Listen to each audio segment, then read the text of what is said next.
Hello everyone, welcome to Mr. Lee's Math Class Videos. I'm Mr. Lee. We're doing Math 1316 here, section which is trigonometry, 6.6, which is graphing our last two trig functions that we haven't graphed yet, secant and cosecant.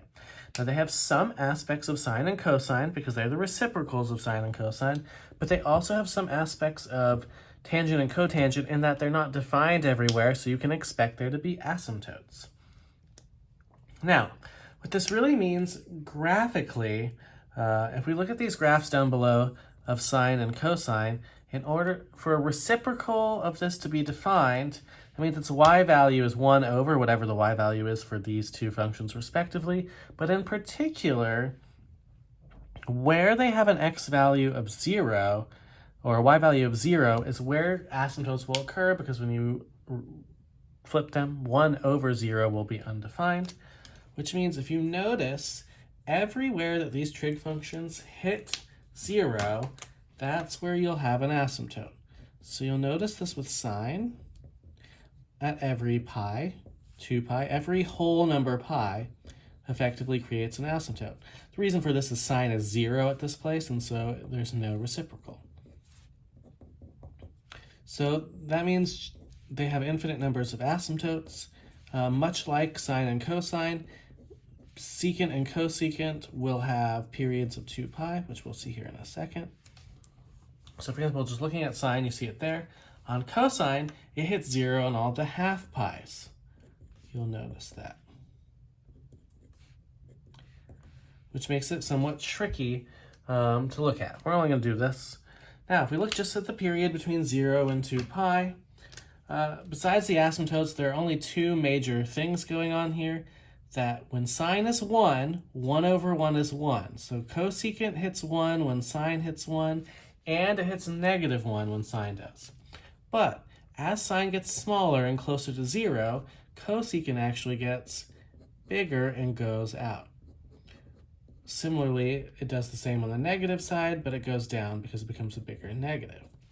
So one actual period of cosecant looks kind of like 3 asymptotes with 2 parabolas going in opposite directions. It's kind of how it visually looks, and they go off towards infinity.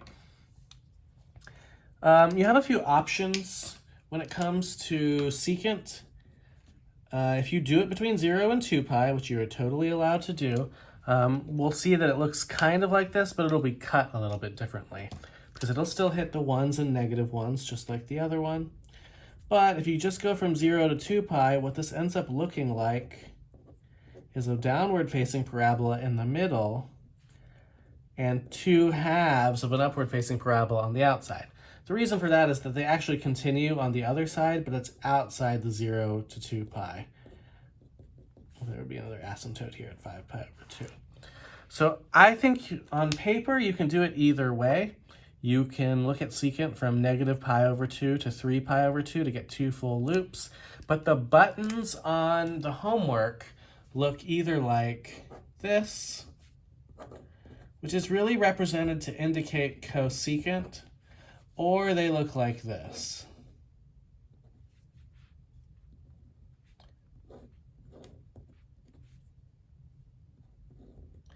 This one is really there to represent secant. And this is for uniformity, to leave them all between 0 and 2 pi. So in that way, it can be kind of helpful. On paper, this is from 0 to 2 pi. If you want secant to have 2 loops, then you either go from negative pi over 2 to 3 pi over 2, or from pi over 2 to 5 pi over 2 can produce the same thing. I personally prefer this one because it has the upper loop first and the lower loop second. But if you're okay with the lower loop first and the upper loop second, you can do that.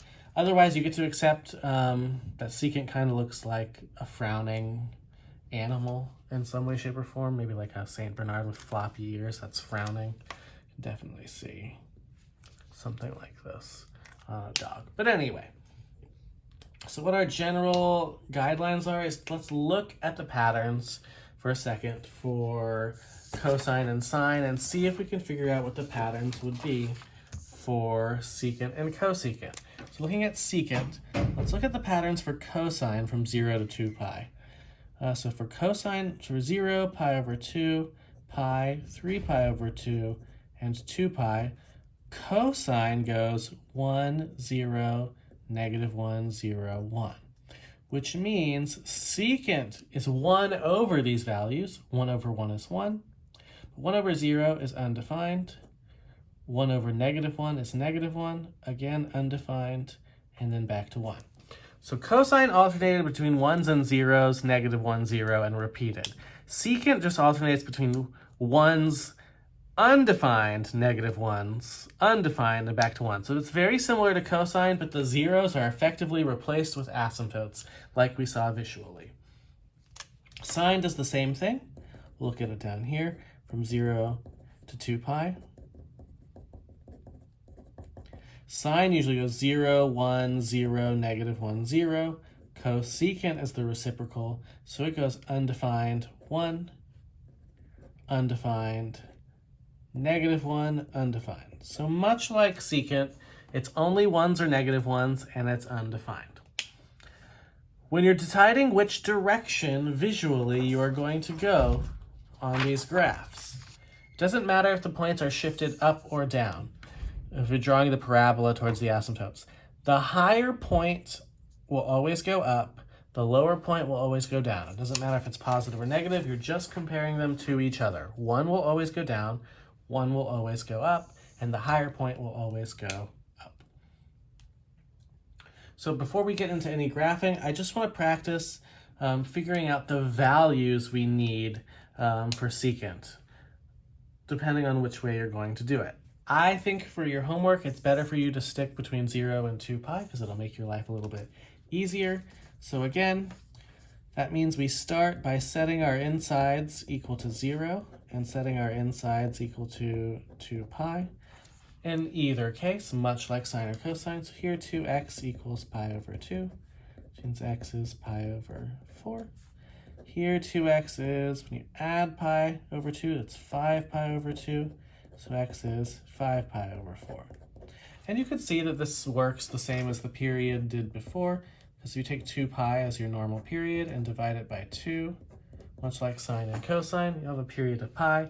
These two are pi apart from each other. Now, we pick these values, again, to represent the quadrantals, those very special values that we just talked about up here. So we've got pi over 4. 5 pi over 4. Halfway between them is 3 pi over 4. Halfway between these two is 2 pi over 4, which is pi over 2. And this will be pi. So let's just look at the secant of 2x minus pi over 2. Again, we can confirm 2 times pi over 4 is pi over 2 minus pi over 2 is 0. So this first one does align with 0. We know that the secant of 0 from up here is 1. Which gives you 1. Every other value, as you alternate for secant, becomes an asymptote. Same for cosecant. And then instead of 1, it should go negative 1, undefined, back to 1. So this is the original starting point. Now, this secant value is doubled, so we really want 2 times the secant of 2x minus pi over 2.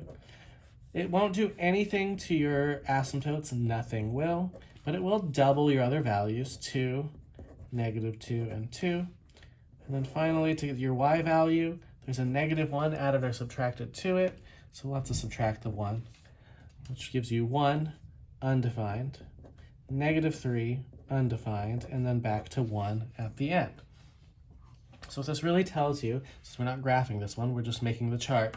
So you've got asymptotes at pi over 2 and pi, and your points are at pi over 4, you're at 1. At 3 pi over 4, you're at negative 3. And at 5 pi over 4, you're back at 1. And you would use these to graph in the same way that you'd graph previous sections. And we'll look at that in the next video.